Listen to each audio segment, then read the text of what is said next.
Olá, o júri é um teatro? Eu escutei recentemente essa pergunta de um colega bacharel em Direito e que pertence à servidão pública.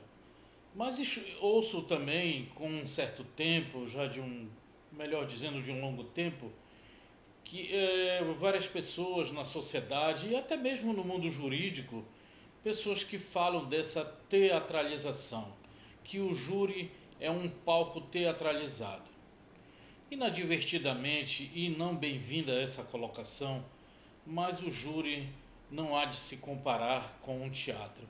O teatro tem seus aspectos que são peculiares àquela arte, àquela cultura, e ela representa um valor simbólico de milênios, que extrapola o tempo e representa muitas peças representam as condições sociais, econômicas, políticas e tem suas peculiaridades. Então o teatro talvez seja por conta de uma comparação nas peças de dramaturgia.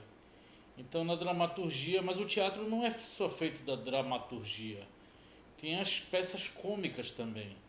Então logo se pensa na questão das peças de dramaturgia, quando as pessoas fazem aquela representação, os atores fazem aquela representação, não obstante que estejam próximo de uma verdade, de uma realidade, mas quando faz aquela representação de gritos, de choro e levando muito a sério a representação do seu personagem.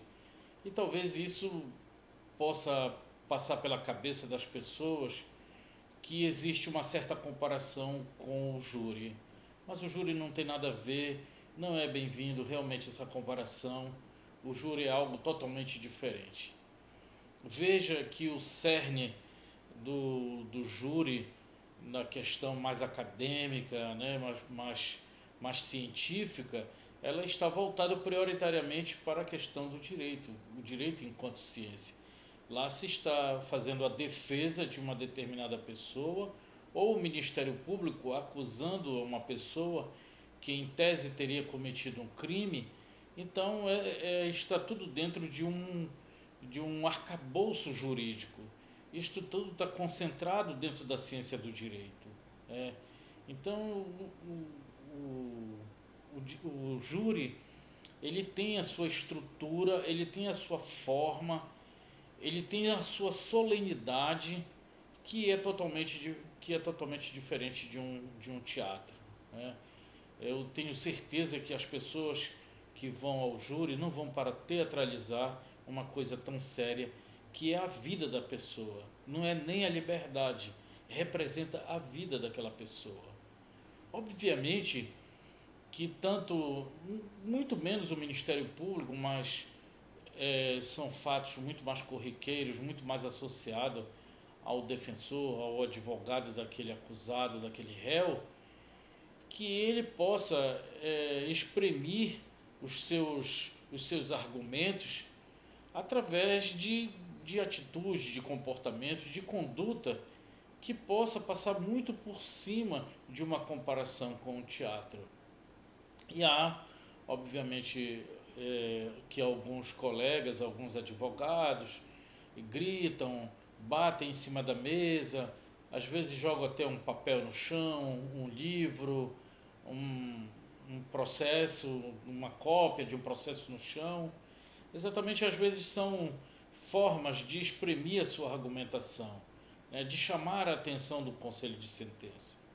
Então, enquanto lá no teatro se tem um palco que está resumidamente aos atores e que vão teatralizar, vão transformar aquela peça bem próximo talvez de uma realidade, né? Não é só, às vezes não é só uma mera ficção, mas às vezes é a reprodução mesmo de uma realidade. Então existem lá só aqueles atores que vão dividir os seus papéis. No júri existe um ator principal no júri, que é o conselho de sentença. além do tripé processual, que é o juiz togado, aquele que vai estabelecer a dosimetria da pena, existe o Ministério Público, que é um grande ator, e o advogado de defesa, que é um papel muito importante que exerce, porque sem o advogado de defesa não é possível funcionar a justiça. Então esses atores aí, eles são dentro desse tripé processual, juiz, Ministério Público e advogado de defesa, deve funcionar cada um com seus papéis. Mas o ator principal é o conselho de sentença. Bom, então eu quero dizer também, relativizar essa questão, né, talvez até desafogar um pouco mais desses estereótipos que são criados no dia a dia, que o júri é um teatro. São estereótipos que não tem nenhuma aproximação, não tem nenhum viés, não tem não se chega nem perto de uma comparação, né? Inadvertidamente, eu acho que nós temos que aguar esses conceitos, nós temos que fazer que esses conceitos eles possam ficar submersos pelo próprio tempo, né?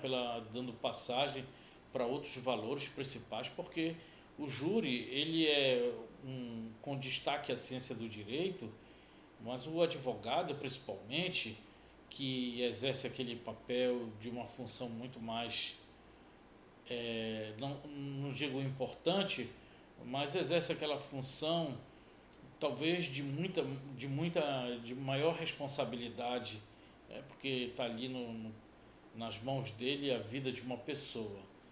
Então ele vai usar de um princípio que é basilar e essencial para o defensor, que é o princípio da plenitude de defesa, que ele está muito relacionado, é um princípio constitucional, mas muito utilizado também no processo penal. Então ele está dentro de um contexto, por quê? Porque ele é, na verdade, uma forma de se encontrar determinados argumentos mais ampliados. O advogado não é obrigado, pautado neste princípio da plenitude de defesa, ficar engessado somente naqueles argumentos dos textos da lei, né, do direito, daquelas questões que são a tese, a antítese e a síntese. Não. Na plenitude de defesa, ele vai dar um leque de opções muito maior, ele vai poder abranger outros recursos fora daquilo que está no processo, né?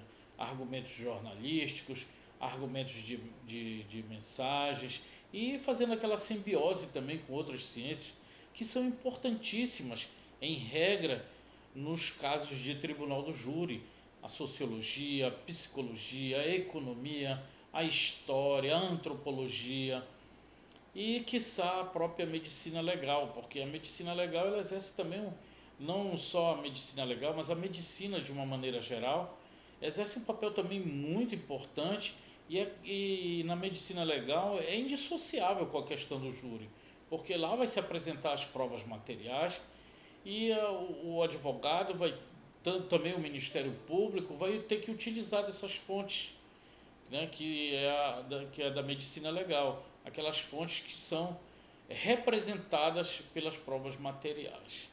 Então nós temos aí no júri um papel muito, muito diferente da questão da teatralização. Só se pensa, normalmente porque às vezes o advogado, usando de técnicas específicas, e eu tenho desenvolvido esse estudo muito mais abrangente, muito mais específico na área do tribunal do júri, que apesar de ver os colegas às vezes utilizando de argumentos que às vezes podem não estar, digamos assim, muito condizente com as estratégias adotadas, porque a ideia é sempre ter uma persuasão com relação aos jurados de uma tese.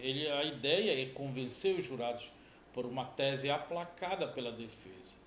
Então esses argumentos de gritar, bater na mesa, eles não são argumentos sólidos na minha compreensão. Jogar cópias de processos no chão, eles não são argumentos sólidos.